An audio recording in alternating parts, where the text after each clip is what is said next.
Guys, happy Thursday. Today, I just wanted to briefly talk about should the knees cross the toes when you're squatting? And in short, the answer is yes. But let me show you why. I did a little diagrammation back here. So hopefully we can figure this out. Squatting around the joints comes down to torque. And so when we look at, these are very simplified drawings. There's a lot more going on. But if we look at somebody who has 100 pounds on their back, this is what we call the center of gravity. This is where we adjust for all of our torque coming through. And we measure torque in what we call foot pounds, in that how far the length is and how much weight is being pulled on that. So if you were to change your tire, the tire iron has a certain length, and the amount of force you put on it, that's called torque. It's foot pounds of torque.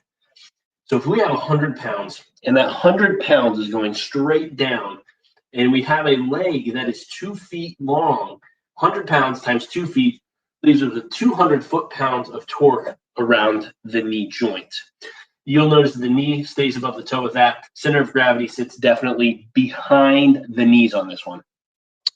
When we look at a squat more on this side where the knees cross the toes, things are a little more complex. What happens is we end up angling the torso a little bit and the knees come forward. And effectively what that does is it moves the center of gravity forward. And so rather than 2 feet, let's say maybe we have 1.5 feet. And it adjusts the weight to going in. So then 100 pounds is split up, maybe 75 above, 75 below, or 25 below the center of gravity.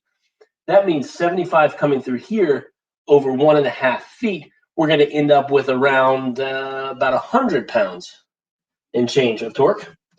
And we end up with 25 pounds of torque going around the hip joint instead. So when we look at squatting with the position of the knees relative to that squat, absolutely those knees need to go over the toes, but they need to do it in a good position. If they're coming inward, we've got big problems. But if they're in line, you've got good form, the less torque when the knees cross the toes. It allows the hips to participate more.